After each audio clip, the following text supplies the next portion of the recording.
देखिए कल के क्लास में हम लोग पढ़ लिए थे किसके बारे में, पुनर्योगज डीएनए तकनीक किसे कहते हैं, पुनर्योगज डीएनए किसे कहते हैं, ये हम लोगों ने कल पढ़ लिया था, ठीक है ना।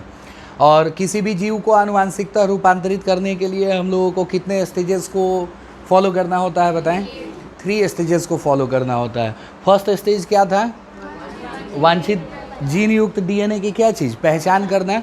और फिर क्या चीज़, चिन्हित डीएनए का परपोषी में स्थानांतरण, स्थानांतरित डीएनए को परपोषी में क्या करना है, सुरक्षित रखना और उसको जो है संतति में स्थानांतरण करवाना, संतति में उसका कॉपी हो रहा है कि नहीं इसकी जांच करना।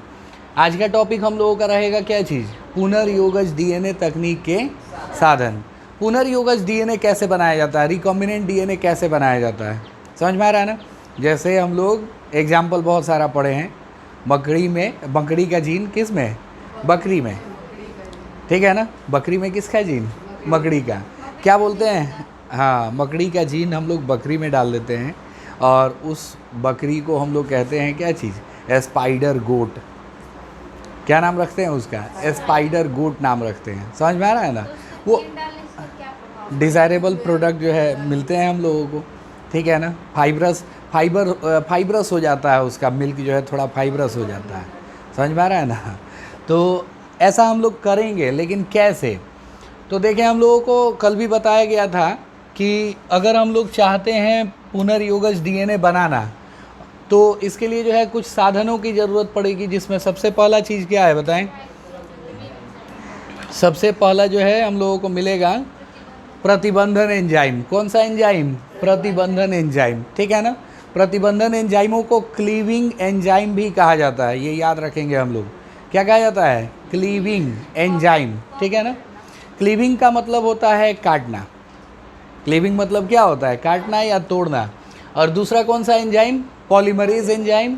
थर्ड कौन सा, लाइगेज। और फोर्थ संवाहक, किसे कहते हैं, संवाहक।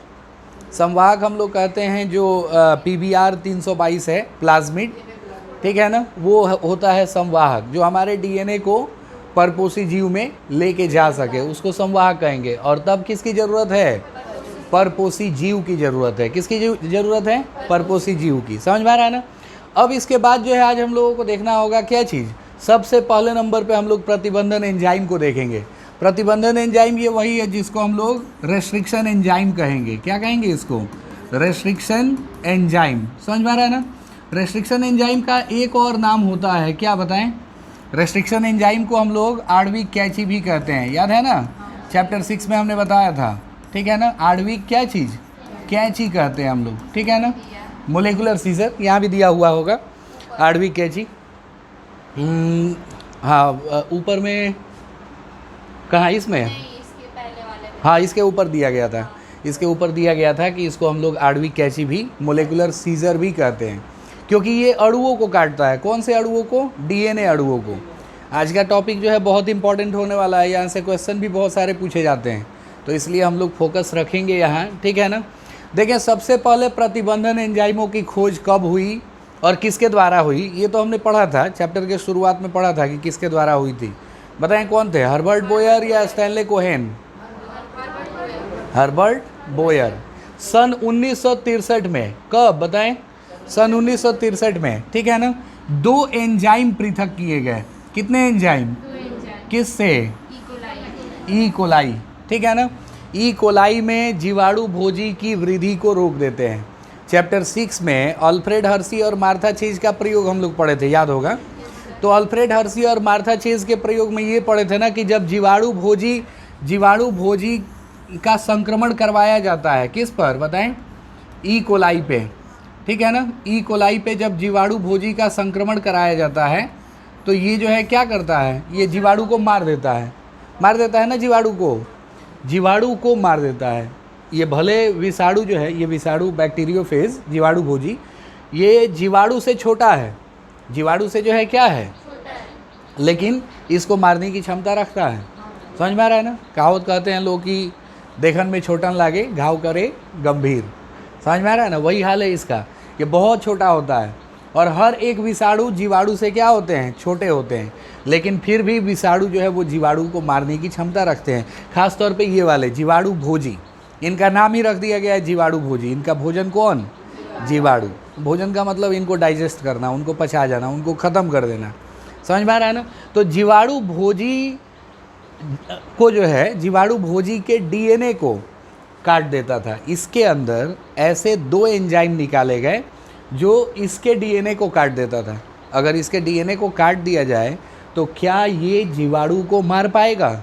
नहीं मार पाएगा। अब नहीं मार पाएगा, क्योंकि ये जो है ना ज़्यादा मतलब होशियार बनता है अपने डीएनए से ही। इसका डीएनए जब परपोषी में जाता है ना, तो परपोषी में जाने के बाद इसकी तरह व्यवहार करने लगता है और वो उसके डीएनए को, मतलब जीवाणु के डीएनए को अपने जैसा बना लेता है। इसीलिए जो है ये ज़्यादा होशियार बनता है। समझ में आ रहा है ना? लेकिन इसके डीएनए को ही काट दिया जाए तब क्या होगा? कुछ नहीं कर पाएगा। ठीक है ना? तो यही चीज़ है, जीवाणु भोजी में इनकी वृद्धि को जो है क्या कर देते हैं? रोक देते हैं। इकोलाई में जीवाणु भोजी की वृद्धि को रोक देते हैं। ऐसे 2 एंजाइम निकाले गए थे। समझ में आ रहा है ना? तो एक एंजाइम जो था ना, वो डीएनए से मिथाइल समूह को जोड़ता है।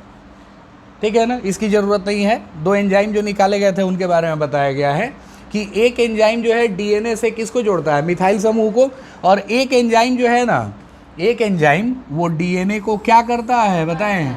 यही हमारे लिए स्पेशल है, क्योंकि अभी हम लोग प्रतिबंधन एंजाइम पढ़ रहे हैं और हम लोग जानते हैं प्रतिबंधन एंजाइम किसको काटते हैं? डीएनए को काटते हैं। तो डीएनए को काटते हैं, यानी पहला वाला ये है जो डीएनए से किसको जोड़ेगा? मिथाइल समूह को। और दूसरा वाला ये है जो डीएनए को क्या करेगा? काटेगा। तो बाद में वाले को, बाद में वाला कौन है बताएं जरा? बाद में वाला डीएनए को काटने वाला है। तो बाद वाले को ही हम लोग कहते हैं प्रतिबंधन एंडोन्यूक्लियेज। क्या कहा जाता है? प्रतिबंधन एंडोन्यूक्लियेज, रेस्ट्रिक्शन एंडोन्यूक्लियेज। कल भी हम समझाए थे कि इनके नाम में प्रतिबंध लगा हुआ है। प्रतिबंधन क्यों लगा हुआ है बताएं? क्योंकि इनको जो है मतलब एक तरह से गाइडलाइन मिला हुआ है, रेस्ट्रिक्टेड हैं ये, कि डीएनए को जहाँ से मन करे वहाँ से नहीं काट सकते हैं, बल्कि कुछ विशिष्ट जो है क्षार युग्मों का अनुक्रम होता है, उसको देखने के बाद ही ये काट सकते हैं। किसको? डीएनए को। समझ में आ रहा है ना? इसलिए इनका ऐसा नाम रखा गया है। ठीक है? तो सबसे पहला प्रतिबंधन एंजाइम बताएं कौन था? कल हम लोग देखे थे सबसे पहला प्रतिबंधन एंजाइम कौन था? HindII। ठीक है ना? HindII था। समझ में आ रहा है ना? अंग्रेज लोग जो है, कहा जाएगा कि टमाटर बोलिए, क्या बोलेंगे मालूम है? टमाटर। वो ट नहीं बोलते हैं, तो बोलते हैं, तो। हाँ हाँ, समझ में आ रहा है ना? मतलब कभी भी देखेंगे वो हार्ड वाला, मतलब जोर से बोलने वाला ट नहीं बोलते हैं। समझ में आ रहा है ना? वैसे ही ड नहीं बोलते हैं, वो क्या बोलते हैं? द। यहाँ द ही हम लोग लिखते हैं, हिंद लिख दिया है, लेकिन हम लोग क्या लिखेंगे? HindII। ठीक है ना? HindII जो है हीमोफिलस इन्फ्लुएंजी से निकाला गया है ये। तो आगे हम लोग इसके बारे में जानेंगे और ज़्यादा, लेकिन फिलहाल जाने कि सबसे पहला प्रतिबंधन एंजाइम कौन सा था? HindII था। सबसे पहला प्रतिबंधन एंजाइम HindII था, जिसका कार्य डीएनए न्यूक्लियोटाइड विशिष्ट क्रम पर निर्भर है। ठीक है ना? इसका काम जो है डीएनए के एक विशेष क्षार युग्मों पे सीमित है। समझ में आ रहा है ना? पता है ये कैसे कैसे काटते हैं? डीएनए के क्षार युग्मों पर जो है ये आश्रित है। कैसे कैसे काटते हैं अभी हम लोग देखेंगे। पहले इनका नामकरण एक बार देख लेते हैं, फिर हम लोग जानते हैं एक और चीज़। ठीक है? 5 साल बाद जो है पृथक किया और पहचाना गया। ठीक है ना? 5 साल बाद जो है इसको पृथक किया गया था। समझ में आ रहा है ना? तो HindII एंजाइम डीएनए को उस विशेष बिंदु पर काटते हैं जहां कितने क्षारकों का क्रम होता है बताएं हम लोग? 6 क्षार युग्मों का क्रम होता है। कितने क्षार युग्मों का क्रम होता है बताएं? 6 क्षार युग्मों का क्रम होता है। कौन सा एंजाइम बताएं? HindII। ठीक है ना? 6 क्षार युग्मों के क्रम पे डीएनए को काटते हैं। जैसे मान के चलें कि ये डीएनए हो गया। क्या हो गया? ये डीएनए। और कौन सिरे से कौन सिरे तक? 5वें से तीसरे सिरे तक। ठीक है ना? एक और डीएनए हो जाएगा तीसरे से कौन सिरे तक? 5वें सिरे तक। समझ में आ रहा है ना?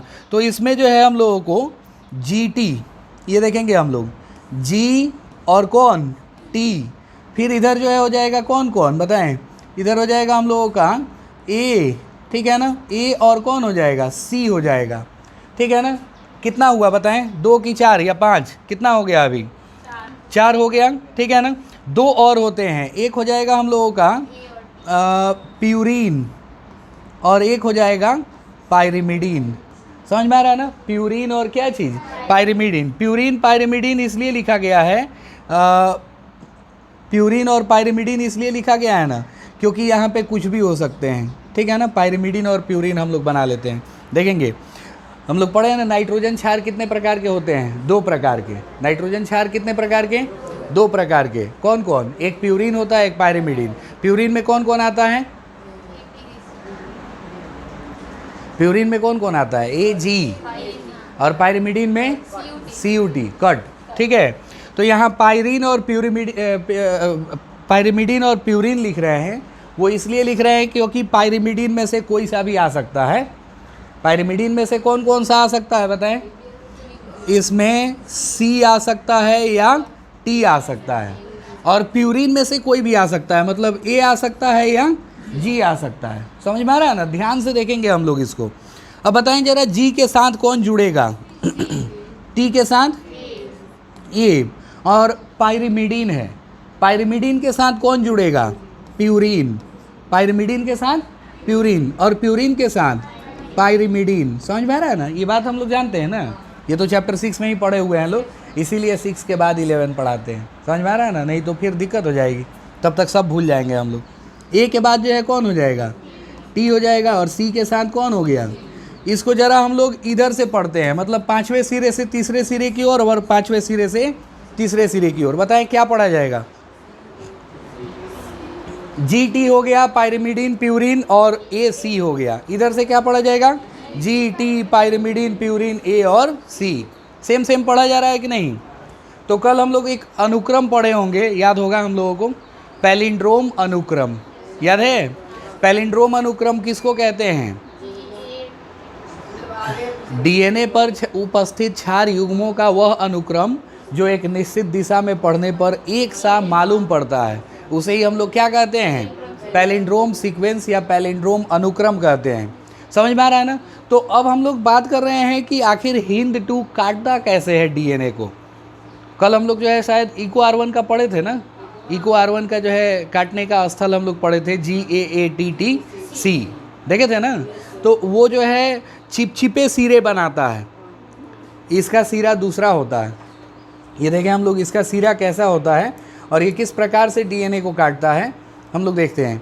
ये ना DNA को प्यूरीन और पायरिमिडीन के बीच से काटता है, एकदम बीचों बीच काटता है। जो कल वाला था, कल वाला जो हम लोग देख रहे थे इको R1, वो एकदम सीधा काटा था या टेढ़ा काटा था, कटा था ना। उसका जो सिरा बना था, ये हम लोग मिटा लेते हैं, उसका जो सिरा बना था वो कुछ इस प्रकार से था, ऐसे था ना, इस तरीके से था उसका मतलब सिरा, ठीक है ना।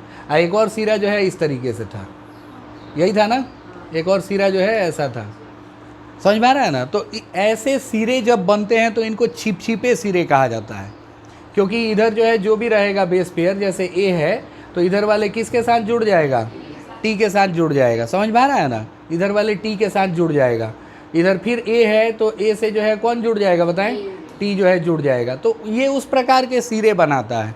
लेकिन यहाँ पे क्या बनेगा, जरा टुकड़ा हम लोग बनाएं तो दोनों DNA का, एक DNA जो है ऐसा बन गया, एक DNA जो है ऐसा बनेगा, क्या बनेगा, इस तरीके का। इस तरफ कौन सा बेस पेयर है बताएं जरा हम लोग, G है और कौन है, T है और पायरिमिडीन है, कोई ना कोई पायरिमिडीन है।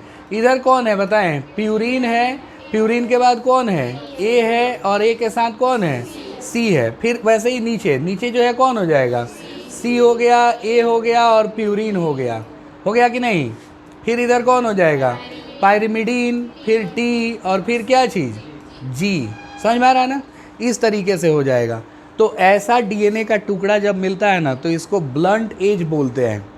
ब्लंट मतलब भोथड़, चाकू एक होता है तेज धार वाला, एक और जिसमें धार नहीं है उसको क्या कहते हैं, हाँ। तो इसको ना ब्लंट एजेस कहते हैं। ये स्टिकी एंड्स नहीं है, ये ब्लंट एंड्स है, ठीक है ना। ये जो है भोथड़ सिरे हैं। समझ में आ रहा है ना, कैसे, ब्लंट एज, ठीक है ना। ये कैसा एज है, स्टिकी एंड, ये स्टिकी एंड्स है। और ये ब्लंट एंड्स हैं। समझ में आ रहा है ना। तो बहुत सारे एंजाइम हैं जो कि स्टिकी एंड्स बनाते हैं और बहुत सारे एंजाइम्स हैं जो क्या बनाते हैं, ब्लंट एंड्स बनाते हैं। समझ में आ रहा है ना। नहीं नहीं, इसका कोई काम नहीं है, इससे कोई दिक्कत नहीं है। बस यही है कि यहाँ पे डीएनए पीसेस को जोड़ने में थोड़ी ज़्यादा मतलब सहूलियत होती है, क्योंकि डीएनए लाइगेज को जो है ना कम काम करना पड़ता है। ऐसे ही ए जो है जुड़ जाएगा किसके साथ, टी के साथ। यहाँ जोड़ने में थोड़ा मेहनत करना होता है लाइगेज को। समझ में आ रहा है ना। बाकी इससे कोई और दिक्कत नहीं है, लेकिन बस ये सिरे याद रखना है। अब हिंद 2 की हम लोग बात कर रहे थे। हिंद 2 जो है ऐसे ही सिरे बनाता है। हिंद 2 जो है डीएनए को काटने के बाद इस तरह का सिरा बनाता है। समझ में आ रहा है ना। ये कहाँ कहाँ से काटेगा, इसका अनुक्रम हम लोग याद रखेंगे। ये अनुक्रम बिहार बोर्ड में तो नहीं, लेकिन कॉम्पिटिटिव एग्जाम में पूछा जाता है। बिहार बोर्ड में केवल इको R1 का पूछा जाएगा। इको R1 का याद है ना हमको, GAATTC, GAATTC। अभी और भी एंजाइम्स का बताएंगे हम आगे चल के, लेकिन फिलहाल इसको हम लोग जान गए कि नहीं बताएं। हिंद 2 जो है इसका रिकॉग्निशन साइट जिसको हम लोग विशिष्ट क्षारक अनुक्रम कहते हैं, या फिर उसको पहचान स्थल बोला जाता है। क्या बोला जाता है, पहचान स्थल या विशिष्ट क्षार अनुक्रम कहा जाता है। ये हम लोग जान गए कि नहीं बताएं। हिंद 2 का विशिष्ट क्षार अनुक्रम क्या है, GT, पायरिमिडीन, प्यूरिन, AC। इधर से पढ़ेंगे तो GT, पायरिमिडीन, प्यूरिन, A और C। समझ में आ रहा है ना। तो यही सिरे बनाता है। इसको हम लोग सेव कर लेते हैं। ये इस तरीके से रेस्ट्रिक्शन एंजाइम काम करते हैं। चलते हैं हम लोग और आगे पढ़ने जरा। देखें, इसको ना हम लोग अभी बताए थे कि क्या कौन सा अनुक्रम कहते हैं बताएं, पहचान अनुक्रम, रिकॉग्निशन साइट। हर एक एंजाइम का रिकॉग्निशन साइट अलग अलग होता है। हर एक एंजाइम का रिकॉग्निशन साइट जो है वो अलग अलग होता है। समझ में आ रहा है ना। तो रिकॉग्निशन साइट्स जो है वो इको R1 का क्या है बताएं, GAATTC। और हिंद 2 हमने पढ़ा अभी, हिंद 2 का क्या है, GT, पायरिमिडीन, प्यूरिन, AC। समझ में आ रहा है ना, याद रहेगा ना ये GT, पायरिमिडीन, प्यूरिन, A और C। पांचवें से किस सिरे की ओर, तीसरे सिरे की ओर। ये सिरा भी हम लोगों को याद रखना होगा, ठीक है। हिंद 2 के अलावा अब तक जो है लगभग कितने एंजाइमों की खोज हो चुकी है बताएं, 900 से अधिक जो है प्रतिबंधन एंजाइमों की खोज हुई है। कितने एंजाइमों की खोज हुई है, 900 से अधिक प्रतिबंधन एंजाइमों की खोज हुई है। और इनको निकाला गया है जीवाणुओं के कितने प्रभेद से बताएं। ये डेटा हम लोगों को याद रखना होगा। यहाँ दोनों जगह स्टार मार्क कर देते हैं हम। समझ में आ रहा है ना। ये डेटा हम लोगों को याद रखना होगा। पूछा जाता है कि बताइए अब तक कितने प्रतिबंधन एंजाइमों की खोज हुई है। क्या बताएंगे हम लोग, 900 से अधिक। और कितने जीवाणुओं के अनुक्रम से उनको निकाला गया है बताएं, कितने जीवाणुओं के स्ट्रैंड से निकाला गया है। क्या बताएंगे हम लोग, 230 जीवाणुओं, 230 से अधिक जीवाणुओं से जो है उनको निकाला गया है। इस लाइन को हम लोग जो है स्टार मार्क कर लेंगे, ठीक है ना। अब चलते हैं हम लोग एंजाइमों का नामकरण पढ़ने। ये जो भी एंजाइम लिखे गए हैं, जो भी रेस्ट्रिक्शन एंजाइम होते हैं, इनका नामकरण कैसे किया जाता है। और ध्यान रखें, नामकरण से भी सवाल पूछा जाता है। नामकरण से सवाल पूछा जाता है, चाहे कोई भी एग्ज़ाम हो। बिहार बोर्ड भी पूछता है और कॉम्पिटिटिव एग्ज़ाम तो पूछेगा ही नामकरण से। इनका नामकरण कैसे किया जाता है, तो हम लोग क्लास 11th पढ़े हैं ना, याद होगा हम लोगों को द्विनाम पद्धति याद है। द्विनाम पद्धति के जनक कौन कहे जाते हैं, कैरोलस लिनियस। उन्होंने आइडिया लगाया था कि हर जीव का नाम कितने शब्दों में लिखा जाएगा, 2 शब्दों में। पहला नाम जो होगा वो किसका नाम होगा, वंश नाम। और दूसरा जो शब्द होगा वो जाति विशेषक पद होगा। क्या होगा वो, जाति विशेषक पद होगा। समझ में आ रहा है ना। तो यहाँ भी जो इको R1 एंजाइम है, इको R1 प्रतिबंधन एंजाइम है, प्रतिबंधन एंजाइम इको R1 जो है उसको हम लोग कैसे नामकरण करेंगे बताएं। ई फॉर क्या चीज़ बताएं, ई फॉर इस्चेरिचिया। ई फॉर क्या हो जाएगा, इस्चेरिचिया। इस्चेरिचिया किसका नाम है ये, इस्चेरिचिया कोलाई का। इस्चेरिचिया कोलाई का क्या है ये, वंश नाम है। कौन सा नाम है? वंश नाम है। फिर दूसरा पार्ट चले आते हैं हम लोग देखने, दूसरा पार्ट। तो दूसरा पार्ट जो है वो क्या है बताएं? को, सीओ। तो बताएं जरा सीओ क्या दिखाता है? कोलाई। सीओ क्या दिखा रहा है? कोलाई। और कोलाई हम लोग किसको कहेंगे बताएं? ये उसका जाति विशेषक पद है, बिल्कुल जाति विशेषक पद हो गया। समझ में आ रहा है ना? अब फिर जो है अब तीसरे पार्ट की ओर चलते हैं हम लोग। तो तीसरा पार्ट बताएं जरा क्या है? आर। समझ में आ रहा है ना? आर है। तो आर जो है ना ये दर्शाता है उसके प्रभेद को। प्रभेद हम लोग समझते हैं ना, वेरिएंट, वैरायटी, स्ट्रेन इसको हम लोग कहते हैं। क्या कहते हैं? स्ट्रेन, ठीक है ना? पहला जो नाम होगा वो जेनरिक नेम होगा, जीनस का नाम। दूसरा जो नाम होगा वो उनके स्पीसीज़ का नाम होगा, उनके जाति विशेषक पद होंगे। और तीसरा जो शब्द होगा वो कौन सा होगा? तीसरा जो शब्द होगा वो प्रभेद का नाम होगा। और ये जो सबसे लास्ट वाला रोमन न्यूमेरल बच गया, ये रोमन न्यूमेरल क्या रिप्रेजेंट करेगा? ये रोमन अंक जो है ये हमेशा याद रखें रोमन में ही लिखा जाता है। ये ना ऑर्डर बताया जाता है, खोज का क्रम बताया जाता है। उस जीवाणु को मतलब उस एंजाइम को उस जीवाणु से कितने नंबर पे निकाला गया है, समझ में आ रहा है ना? कितने नंबर पे निकाला गया है। जैसे हाँ बिल्कुल बताते हैं। जैसे यहाँ जरा ये रेशियो देखें हम लोग, ये कितना है? एंजाइमों की संख्या 900 है और कितने जीवाणुओं से निकाला गया है? 230। तो क्या एक जीवाणु से एक एंजाइम निकाला गया होगा? ऐसा रिलेशन बनेगा क्या दोनों का? एक से ज़्यादा ही है। ये तो एकदम कंफर्म है कि भाई एक जीवाणु से एक से ज़्यादा एंजाइम निकाले गए हैं।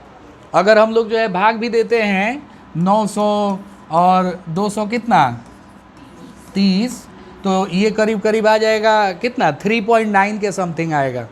3.9 डिवाइड करेंगे ना 23 से हम लोग 90 में, तो 3.9 के आसपास आएगा। तो 3.9 का मतलब क्या, 4 समझ लें एवरेज। तो एक जीवाणु से कितने एंजाइम निकाले गए हैं? 4। तो सबसे पहली बार कौन निकाला गया होगा, दूसरी बार कौन निकाला गया होगा, तीसरी बार कौन निकाला गया होगा, ये हम लोगों को याद रखना पड़ेगा ना जी। तो इसको याद रखने के लिए हम लोग जो है यहाँ पे रोमन अंकों का उपयोग कर लेते हैं। ये रोमन अंक हमें बताते हैं कि उस जीवाणु से कितने नंबर पे इस एंजाइम को पृथक किया गया था। समझ में आ रहा है ना? नामकरण में किसको दिक्कत है? हैंड्स अप, नहीं तो पूछेंगे अब।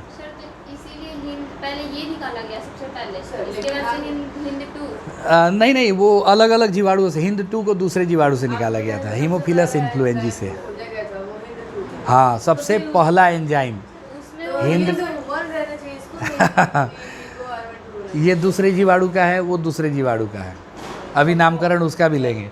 जैसे यहाँ देखें हम लोग इसको जो है हटाते हैं। अभी जो हम लोग पढ़ रहे हैं हिंद 2, समझ में आ रहा है ना? तो ये जो है एच किसके लिए होगा बताएं? एच जो है ये हो जाएगा हीमोफिलस। किसके लिए होगा? हीमोफिलस। आईएन किसके लिए होगा? IN influenzae. क्या कहेंगे? इन्फ्लुएंजी। समझ में आ रहा है ना? इन्फ्लुएंजी। और डी उसका क्या हो गया बताएं? डी उसका क्या हो गया? प्रभेद। और 2 जो है ये क्या हो गया? खोज का क्रम। समझ में आ रहा है ना? खोज का क्या चीज़? क्रम, ऑर्डर ऑफ डिस्कवरी। समझ में आ रहा है ना? तो ये दूसरा जीवाणु है, वो दूसरा जीवाणु है। समझ में आ रहा है ना? इस सेरिचिया कोलाई से पहली बार कौन सा एंजाइम निकाला गया होगा? इको R1, ठीक है ना? और हीमोफिलस इन्फ्लुएंजी से ये एक एंजाइम निकाला गया जिसका नाम रखा गया क्या चीज़? हिंद 2। समझ में आ रहा है ना? हाँ बिल्कुल, ये सब अलग अलग एंजाइम है। ऐसे ही एक और अरे ये दूसरा जीवाणु है, वो आर प्रभेद एस प्रभेद ऐसा थोड़ा है, सारे जीवाणुओं में वही होता है। वो स्ट्रेप्टोकोकस न्यूमोनी था, ये हीमोफिलस इन्फ्लुएंजी है। ये सब जीवाणु अलग अलग हैं। अभी हम लोग देख नहीं रहे हैं कितने जीवाणु, तो क्या सारे जीवाणुओं में प्रभेद एक जैसा ही होगा? नहीं, वैरायटी अलग अलग होगी। अभी हम लोग कोरोना का देखे थे, पहले अल्फ़ा स्ट्रेन आया, ठीक है ना? अल्फ़ा के बाद क्या आया? बीटा, डेल्टा, डेल्टा प्लस, अभी अब फिर एक आ रहा है ना? देखते हैं इसका नामकरण क्या रखा जाता है। तो वो होता है आईसीटीवी होता है, ठीक है ना? आईसीटीवी जो है यही वायरसेस का नोमेनक्लेचर और उनका टैक्सोनॉमी कंट्रोल करता है। विषाणुओं का नामकरण कैसे होगा और उनको किस तरह से वर्गीकृत किया जाएगा, ये सब ICTV देखता है। समझ में आ रहा है ना, ICTV उसका जो है नाम है। तो HindII के बारे में हम लोग जान गए। एक और एंजाइम होता है, क्या चीज़, HindIII। HindIII भी होता है, क्या होता है, HindIII। HindIII के बाद जो है एक और हम लोग, इसका नामकरण जब हम लोग कैसे करेंगे बताएं। HindIII, H for Haemophilus, I for D for, D जो है उसका प्रभेद है, और थर्ड क्या है, ऑर्डर हो गया। समझ में आ रहा है ना। ऐसे ही एक और एंजाइम हो गया BAMH1। समझ में आ रहा है ना, क्या नाम है, BAMH1। Bacillus, B for bacillus, AM for आम AM जो है वो किसके लिए है, एमाइलो लिक्विफेसियंस, याद हो जाएगा, बैसिलस एमाइलो लिक्विफेसियंस। समझ में आ रहा है ना। तो बैसिलस एमाइलो लिक्विफेसियंस एकदम आम नाम है इसका आम माने क्या होता है, साधारण, सरल, ठीक है ना। तो बैसिलस एमाइलो लिक्विफेसियंस प्रभेद कौन सा और 1 ऑर्डर हो गया। समझ में आ रहा है ना। तो इस तरीके से इनका नामकरण किया जाता है। नामकरण में किसी को कोई दिक्कत, तो एग्जाम में कैसे पूछेगा ये? एग्जाम में पूछ देगा कि भाई बताइए इको R1 में ई क्या दिखाता है, तो हम लोग कहेंगे कि इको R1 में ई इसेरिचिया कोलाई जीवाणु के इसेरिचिया शब्द को जो है प्रदर्शित कर रहा है, इसेरिचिया शब्द को प्रदर्शित कर रहा है, जो कि उसका वंश नाम है, ऐसे लिखेंगे किसी में पूछ सकता है। हम लोगों को क्वेश्चन थोड़े देखना है, हम लोगों को क्वेश्चन के पीछे नहीं भागना है, कंसेप्ट के पीछे भागना है कि भाई इको R1 में ई क्या है। अब वो ऑब्जेक्टिव में पूछे तो भी भला, सब्जेक्टिव में पूछे तो भी भला, हम लोगों को कंसेप्ट पे फोकस करना है। समझ में आ रहा है ना। वो हम लोगों को नहीं देखना है कि ऑब्जेक्टिव में पूछ रहा है या सब्जेक्टिव में पूछ रहा है, कंसेप्ट हमें याद होना चाहिए। इको R1 में को शब्द क्या दिखाता है, क्या बताएंगे हम लोग, कोलाई को दर्शा रहा है, ठीक है ना। कोलाई को, कोलाई क्या है, इसेरिचिया कोलाई का कौन सा नाम, जाति विशेषक पद है, ठीक है ना। ऐसे ही आर पूछ देगा, आर क्या है बताइए, तो आर जो है उसका प्रभेद है, ठीक है ना। 1 क्या है बताएं, 1, तो 1 जो है हम लोग बता देंगे उसका ऑर्डर है।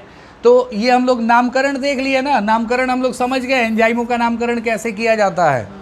पहला शब्द बताएं किसका नाम होगा, पहला शब्द वंश नाम, और दूसरा शब्द जो है वो कौन सा नाम होगा, दूसरा शब्द जो है उसकी जाति का है, दूसरा शब्द जो है किसका है बताएं, उसकी जाति का है। समझ में आ रहा है ना। इस तरह से इनका नामकरण किया जाता है।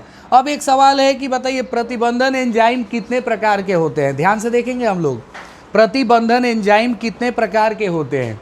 तो प्रतिबंधन एंजाइमों का टाइप है कितना बताएं, 2। प्रतिबंधन एंजाइम कितने प्रकार के होते हैं, 2 प्रकार के, कौन कौन, एक्सोन्यूक्लियेज और एंडोन्यूक्लियेज। एक्सोन्यूक्लियेज और कौन हो जाता है, एंडोन्यूक्लियेज हो जाता है। समझ में आ रहा है ना। एक हो जाएगा एक्सोन्यूक्लियेज, एक हो जाएगा कौन सा, एंडोन्यूक्लियेज। एक्सोन्यूक्लियेज किसको कहेंगे हम लोग, एक्सोन्यूक्लियेज और एंडोन्यूक्लियेज, इनका नाम जो दिया हुआ है ना, इसको जरा ध्यान से देखेंगे हम लोग। एक का नाम क्या है, एक्सोन्यूक्लियेज, एक्सोन्यूक्लियेज, ठीक है, और एक का नाम क्या है, एंडोन्यूक्लियेज, ठीक है ना, एंडोन्यूक्लियेज, एंडोन्यूक्लियेज, ठीक है। तो दोनों को हम लोग जो है कैसे समझें, ये देखना है। दोनों जो है डीएनए को काटते हैं, लेकिन दोनों के काटने का जो क्रम होता है वो अलग अलग प्रकार से है। दोनों को काटने का जो क्रम होता है ना, दोनों एंजाइमों के काम करने की जो प्रक्रिया होती है वो अलग अलग है। एक्स मतलब क्या होता है, बाहर, एक्सो यानी बाहर, बाहर से, एंडो मतलब अंदर से। जैसे डीएनए हो गया, हम लोग पढ़े हैं कि मनुष्य की कोशिका में डीएनए की लंबाई कितनी होती है 2.2 मीटर होती है कि नहीं। तो ऐसा भी पॉसिबल है कि इस डीएनए को ना बीच में से काटना पड़ जाए, है कि नहीं, अंदर से काटना पड़ जाए। ये भी पॉसिबल है कि इस डीएनए को बाहर बाहर से काटना पड़े, बाहर बाहर मतलब किनारे से काटना पड़े। समझ में आ रहा है ना। फिगर देख के अंतर समझ में आ गया होगा अब तक हम लोगों को। एक्सोन्यूक्लियेज कैसे काम करता है बताएं। एक्सोन्यूक्लियस डीएनए को बाहर बाहर से काटता है। बाहर बाहर से काटने का मतलब क्या हो गया? बाहर बाहर से काटने का मतलब क्या हो गया बताएं? ये ना साइड साइड से, किनारे से काटता है, काटेगा तो दोनों साइड काटेगा, फिर एक ही साइड। जिधर हमको मन करे, जिधर हम लोग अपने डिज़ायरेबल डीएनए को जोड़ना चाहते हैं उधर कट लगा सकते हैं। ठीक है ना? यहाँ भी वही हाल है। एंडोन्यूक्लियस जो है ये बीच में से कट करेगा। बीच में से मतलब बोले तो अंदर से, बाहर बाहर वाले सिरे छोड़ के, ये सिरे छोड़ के, ये सिरे छोड़ के जो है कोई भी किसी से भी हम लोग कट लगा सकते हैं। सेंटर में जुड़ा रहता है, लेकिन अलग अलग चीज़ों को जोड़ने के लिए अलग अलग जगह पे काटने की ज़रूरत पड़ती है। अलग अलग प्रकार के जीन को जोड़ने के लिए उसको अलग अलग जगह से काटने की ज़रूरत पड़ती है। इसलिए हम लोग दोनों का प्रयोग कर सकते हैं, जैसी रिक्वायरमेंट है वैसा यूज़ किया जाएगा उनका। समझ में आ रहा है ना? तो रेस्ट्रिक्शन एंजाइम्स की कितनी कैटेगरी होती है बताएं? 2 कैटेगरी। पहला कौन सा? एक्सोन्यूक्लियस, और दूसरा कौन सा? एंडोन्यूक्लियस। समझ में आ रहा है ना? रेस्ट्रिक्शन एंजाइम्स जो होते हैं, न्यूक्लियसेस इनको कहते हैं, तो इनकी कैटेगरी कितनी होती है बताएं? 2 होती है। ठीक है ना? 2 होती है। पहला कौन हो गया और दूसरा कौन हो गया? एंडोन्यूक्लियस हो गया। समझ में आ रहा है ना?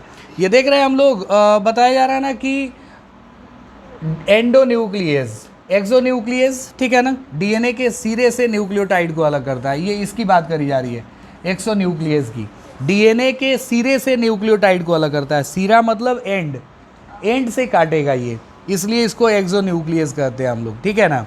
जबकि एंडोन्यूक्लियस डीएनए को किधर से काटता है? भीतर विशेष स्थलों पर काटते हैं, और वो विशेष स्थल अभी हम लोग देख रहे थे। ठीक है ना? अभी कुछ और एंजाइम का भी डिस्कशन करेंगे। प्रतिबंधन एंडोन्यूक्लियस डीएनए अनुक्रम की लंबाई के निरीक्षण के बाद कार्य करता है। देख रहे हैं ना? पहले वो डीएनए की लंबाई चेक करेगा और उसके बाद से काम करेगा। यह अपना विशिष्ट स्थल पहचानेगा। ठीक है ना? और पहचानने के बाद डीएनए से जुड़ेगा, और दोनों लड़ियों को जो है किसके किसके बीच बताएं? शर्करा और फॉस्फेट के स्तंभों के बीच में जो है आराम से काट देता है। ठीक है ना? और जहाँ से ये काटता है विशिष्ट स्थलों से, उन स्थलों को हम लोग पैलिंड्रोमिक न्यूक्लियोटाइड अनुक्रम कहते हैं। फिर से बताएं, पैलिंड्रोम अनुक्रम किसको कहते हैं? बहुत जल्दी भूल रहे हैं हम लोग। डीएनए पर उपस्थित 4 युग्मों का वह अनुक्रम जिसे एक निश्चित दिशा में पढ़े जाने पर एक जैसा मालूम पड़ता है। GAATTC, याद है? GAATTC, 5वें सिरे से तीसरे सिरे की ओर। ठीक है ना? GAATTC। एक और हम लोग हिंद 2 का बताएं, GT, पायरिमिडीन, प्यूरिन, AC, है ना? तो इन सबको हम लोग कौन सा अनुक्रम कहेंगे बताएं? पैलिंड्रोम अनुक्रम कहेंगे। कौन सा अनुक्रम कहेंगे? पैलिंड्रोम अनुक्रम कहेंगे। समझ में आ रहा है ना? तो पैलिंड्रोम अनुक्रम हम लोगों को देखना होगा। अब जरा देखें, ये जो बताए थे ना कि 2025 के एग्ज़ाम में एक एंजाइम की क्रियाविधि का जो है फिगर पूछा गया था, तो वो फिगर यही है। यहाँ पूछा गया है कि बताइए EcoR1 एंजाइम जो है वो कैसे काम कर लेता है। ठीक है ना? जब भी इस फिगर को हम लोग बनाएंगे कॉपी में, 2 कलर के पेन का यूज़ करेंगे। ठीक है ना? एक जो है वो किसके लिए दिखाएगा बताएं? एक जो है किसके लिए? संवाहक डीएनए के लिए, और एक हम लोग प्रयोग करेंगे किसके लिए बताएं? बाहरी डीएनए के लिए। समझ में आ रहा है ना? बाहरी डीएनए के लिए, एक संवाहक डीएनए के लिए और एक किसके लिए? बाहरी डीएनए के लिए। समझ में आ रहा है ना? तो यहाँ हम लोग EcoR1 के काम करने की प्रक्रिया देख रहे हैं। किसकी प्रक्रिया? EcoR1 की क्रिया द्वारा पुनर्योजन डीएनए के निर्माण के चरण, वो देख रहे हैं हम लोग। तो मान के चले कि ये हमारा प्लाज्मिड है और ये हमारा बाहरी जीन है जो हम लोग जोड़ना चाहते हैं प्लाज्मिड में। तो जोड़ने के लिए देखें, जो हमारा EcoR1 एंजाइम है, EcoR1 एंजाइम कौन से स्थल को पहचानेगा? हम लोगों को मालूम है ना, GAATTC। तो G और A के बीच में यहाँ कट लगाएगा, G और A के बीच में यहाँ कट लगाएगा, ऐसे काट देगा ये डीएनए को। यहाँ थोड़ा तीर का निशान जो है एक स्टेशन आगे दे दिया है, वो गड़बड़ करता है NCERT, हम लोग जानते हैं, हिंदी मीडियम वाला है कि नहीं। तो यहाँ भी हम लोग सुधारेंगे, ये G और A के बीच में कट लगाएगा, यहाँ वाला कट भी जो है किसके बीच में? यहाँ तीर का निशान होना चाहिए। समझ में आ रहा है ना? तीर का निशान यहाँ होना चाहिए। तो अब देखें, दोनों डीएनए को काट दिया गया। क्यों? कौन से एंजाइम का प्रयोग करके? इको R1 का प्रयोग करके। तो इसका जो सिरा मिलेगा बचा हुआ, बाकी भाग तो कट गया है ना, बचा हुआ सिरा क्या मिलेगा, ऊपर में G बच जाएगा, नीचे में C T T A A ये बच जाएगा, ठीक है ना। और इसमें कौन बच जाएंगे बताएं, इधर C G हो जाएगा ऊपर नीचे, और यहाँ A A T T। इन सिरों को हम लोग जो है कौन सा सिरा कहते हैं बताएं, छिपछिपा सिरा। क्यों छिपछिपा सिरा कहते हैं, क्योंकि इनमें आधे बेस पेयर इधर जो है वो इन आधे बेस पेयर से आराम से जुड़ जाएंगे। तो डीएनए लाइगेज को कम मेहनत करना पड़ता है, थोड़ी जोड़ने में आसानी होती है। और अभी हम लोग HindII का देखें, HindII जो है कैसा सिरा बनाता है, ब्लंट एज बनाता है, समझ में आ रहा है ना, ब्लंट एज बनाता है वो। तो छिपछिपे छोर जो है यहाँ बनेंगे। अब हम लोग जो है कौन सा एंजाइम प्रयोग करेंगे बताएं, कौन सा एंजाइम, डीएनए लाइगेज। कौन सा एंजाइम, डीएनए लाइगेज। और डीएनए लाइगेज का प्रयोग करके इन दोनों को जो है क्या करेंगे, जोड़ देंगे। इसको हम लोग ब्लू कलर से बनाएंगे, उसको ब्लैक कलर से बना लेंगे। बस पता चलना चाहिए कि दो प्रकार का डीएनए हम लोग जोड़ रहे हैं। तो देख रहे हैं ना, ये डीएनए कैसा था, ये डीएनए कैसा था, हमने दोनों डीएनए को यहाँ क्या किया, जोड़ दिया। तो इसी प्रकार से जो है डीएनए को काटा जाता है और जोड़ा जाता है। तो काटने के लिए अलग एंजाइम है, क्लीविंग एंजाइम बोलते हैं, और जोड़ने के लिए जो है कौन सा एंजाइम है, लाइगेज एंजाइम है, ठीक है ना। और ये तीर का निशान हम लोग मिटा देंगे, ये वाला तीर का निशान पता है ना, ये वाला तीर का निशान नहीं होना चाहिए, समझ में आ रहा है ना, ये गड़बड़ दे दिया है, ठीक है ना, वो आगे होना चाहिए। नहीं, इस बार तो नहीं पूछेगा, 2025 के एग्ज़ाम में पूछ दिया है तो अब नहीं पूछेगा, इस साल नहीं पूछेगा, हम लोगों के टाइम में जो है ये नहीं पूछेगा। हो सकता है उसके नेक्स्ट ईयर में पूछे, समझ में आ रहा है ना। नहीं नहीं नहीं पूछेगा, एकदम कंफर्म है, बिहार बोर्ड में जो है नहीं पूछेगा। पहले भी तो ये कंफर्म नहीं था कि ये पूछ सकता है। हाँ बिल्कुल, कभी कभी ऐसा टेस्ट ले लेता है बच्चों का, ठीक है ना। बच्चे लोग जो है कितना मेहनत कर रहे हैं। ये देख रहे हैं हम लोग, यहाँ पे पैलिंड्रोम अनुक्रम को दिखाया गया है, एक बार फिर से देखेंगे हम लोग। ये कौन से एंजाइम का पैलिंड्रोम अनुक्रम है, देखें, शुद्ध हिंदी में बेचारा लिख के हम लोगों को दिया गया है, ठीक है ना। एनसीईआरटी जो है इतना मेहरबानी किया है, GAATTC, समझ में आ रहा है ना। कौन सिरे से कौन सिरे की ओर, पांचवें से तीसरे सिरे की ओर, समझ में आ रहा है ना। एक और हम लोग देख लेते हैं HindIII का। किसका देखते हैं हम लोग, HindIII एंजाइम हम लोग जानते हैं ना। HindII के बाद कौन आया था, HindII का पहचान स्थल क्या था बताएं। HindII का पहचान स्थल था दोनों डीएनए पर, यहाँ होना चाहिए क्या चीज़, GT, ठीक है ना। पायरिमिडीन पहले होना चाहिए, प्यूरिन जो है बाद में होना चाहिए, फिर क्या होना चाहिए, A और C। कौन सिरे से कौन सिरे की ओर, पांचवें से तीसरे की ओर, और तीसरे से पांचवें की ओर क्या होना चाहिए बताएं, G के बदले G के साथ C, T के साथ A, पायरिमिडीन के साथ प्यूरिन, प्यूरिन के साथ पायरिमिडीन, और A के साथ क्या चीज़, T, और G के साथ कौन, हाँ ठीक है। तो ये HindII के लिए हो गया। HindII के बाद अब हम लोग ना HindIII का देख लेते हैं जरा। HindIII का कौन से एंजाइम का, HindIII का देखते हैं हम लोग। HindIII जो है ये कौन सा फेस बनाता है, कौन सा एज बनाता है, इसको हम लोग देखते हैं। तो HindIII का होता है AAG, AA क्या चीज़, G हो जाएगा, और फिर जो है CTT हो जाएगा। कौन हो जाएगा बताएं। जानते हैं सिरे की दिशा जो है वो हम लोग कैसे पहचानते हैं, पांचवें से तीसरे की ओर, ठीक है ना। पांचवें से किसकी ओर, तीसरे की ओर हम लोग पहचानते हैं। अब फिर जो है तीसरे से पांचवें की ओर कौन हो जाएगा बताएं, TT, C, G, A, ठीक है ना। कौन सा सिरा, पांचवा सिरा। तो ये जो एंजाइम है ना, कौन सा एंजाइम, HindIII, ये कट मारता है किसके बीच में, A और A के बीच में, ऐसे। सिरा इसका कैसा बनेगा बताएं, कैसा सिरा बनेगा, छिपछिपा सिरा बनेगा या ब्लंट एज बनेगा, छिपछिपा बनेगा, समझ में आ रहा है ना। थोड़ा टेढ़ा काट रहा है, ये देख रहा है मैच कर रहा है, किससे मैच कर रहा है, इको R1 से मैच कर रहा है, बिल्कुल इको R1 से मैच कर रहा है। ये इको R1 का सिरा क्या होता है बता दें एक बार हम लोग, पांचवा से तीसरा सिरा कौन कौन, तीसरा से पांचवा सिरा कौन कौन हो जाएगा, GAATTC, ठीक है ना। इधर कौन हो जाएगा, CTT, AA क्या, G, किसके बीच कट लगाएगा, जी और ए के बीच में कट लगाएगा। किसके बीच में? सॉरी, ये गड़बड़ हो गया, ये हम लोग हटा देते हैं। इको R1, यहाँ क्या हो जाएगा? GAA, ठीक है ना, GAA हो जाएगा। तो अगर हम लोग जो है इसको बनाते हैं GAA इको R1, तो किसके किसके बीच में कट मारेगा ये बताएं? जी और ए के बीच में। ये किसके बीच में? प्यूरिन और पायरिमिडीन के बीच में। समझ में आ रहा है ना? एक और एंजाइम का हम लोग देख लेते हैं। कौन सा एंजाइम बताएं? BAM-H1। BAM-H1 का याद है ना? BAM-H1 नाम इसका जो है क्या रखेंगे बताएं? BAM-H1। तो BAM-H1 जो होता है ना, ये डीएनए पर पहचानता है 5वें सिरे से किस सिरे की ओर बताएं? तीसरे सिरे की ओर। कौन से बेस पेयर को?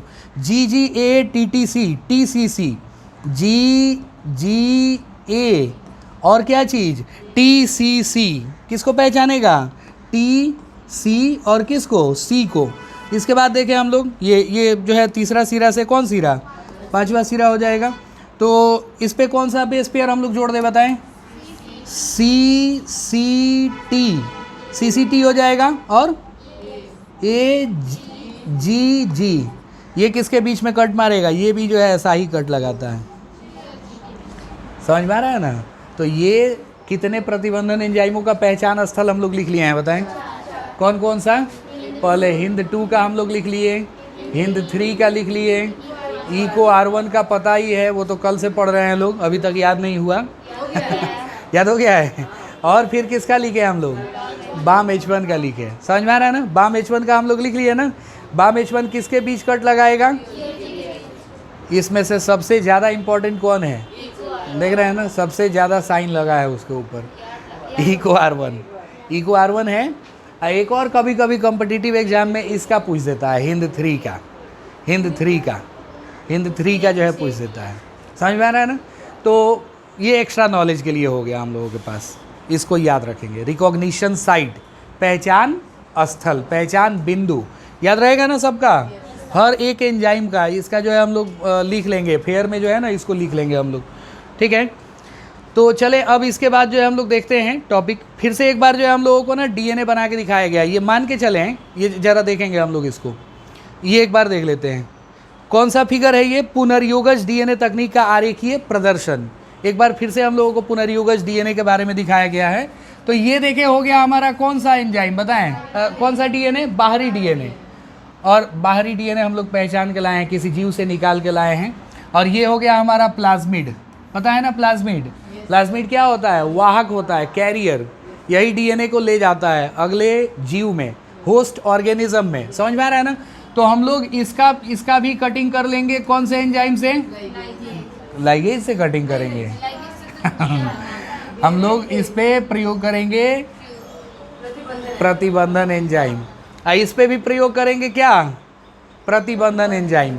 अभी देखें, ये बड़ा है या ये बड़ा है या ये बड़ा है? 1 2 3, कौन सा? 3 नंबर बड़ा है और 1 नंबर उससे छोटा, और 2 नंबर सबसे छोटा। तो ये जो प्रतिबंधन एंजाइम डीएनए को काटते हैं, तो ये सिर्फ काटते हैं, ये ना हम लोगों को छांट के नहीं देंगे, यानी सेपरेट करके नहीं देंगे, सिग्रीगेट करके नहीं देंगे कि ये लीजिए सबसे बड़ा, ये लीजिए सबसे छोटा, ये लीजिए बीच वाला। समझ में आ रहा है ना? वो छांटना पड़ता है हम लोगों को एक अलग सी प्रक्रिया से, जिसको जेल इलेक्ट्रोफोरेसिस कहते हैं। क्या कहते हैं? Gel electrophoresis. क्या कहा जाता है? Gel electrophoresis. जेल वैद्युत का संचालन, फिजिक्स का टॉपिक है बिल्कुल, और फिजिक्स पूरा लगेगा भी। समझ में आ रहा है ना? एनोड किसको कहते हैं हम लोग? एनोड प्लस की माइनस, और कैथोड? कैथोड माइनस होगा। कौन होगा? एनोड माइनस होगा। अच्छा, कैथोड माइनस, ठीक है, कैथोड माइनस होगा, एनोड प्लस होगा। अच्छी बात है, ठीक है, हम लोग अच्छा पढ़ते हैं फिजिक्स। तो देखें, दोनों डीएनए को पहले ना जोड़ेंगे। यहाँ जेल इलेक्ट्रोफोरेसिस किया जाता है, तभी डीएनए के छोटे बड़े टुकड़े अलग अलग मिलते हैं। समझ में आ रहा है ना? वो आगे पढ़ाएंगे हम, अगला टॉपिक जेल इलेक्ट्रोफोरेसिस ही आने वाला है। तो डीएनए के टुकड़ों को अलग अलग किया गया, और हम लोगों का जो जोड़ा जाने वाला डीएनए पीस है वो ये है। इसको जोड़ना है किसके साथ? प्लाज्मिड के साथ। तो प्लाज्मिड में हम लोगों ने इसको जोड़ दिया, यहाँ पे जोड़ा गया है ना, देख रहे हैं कलर अलग है, तो ये बन गया कौन सा बताएं, रिकॉम्बिनेंट डीएनए मॉलिक्यूल, ठीक है ना, पुनर्योगज डीएनए अणु। अब इस डीएनए को हम लोग स्थानांतरित करेंगे, किस में स्थानांतरित करेंगे, ई कोलाई में, ई कोलाई होस्ट सेल है, तो ई कोलाई में हम लोग स्थानांतरण करेंगे। अब कैसे पता चलेगा कि हमारा वाला डीएनए इसमें काम कर रहा है या नहीं कर रहा है, तो हम लोग ना देखेंगे कि इसका जनरेशन अगला जो बना है, उस जनरेशन में जिस काम को करने वाला डीएनए हमने जोड़ा था वो काम हो रहा है या नहीं हो रहा है। अगर हो रहा है तो क्या समझेंगे, हमारा डीएनए सक्सेसफुली ट्रांसफ़र हो चुका है।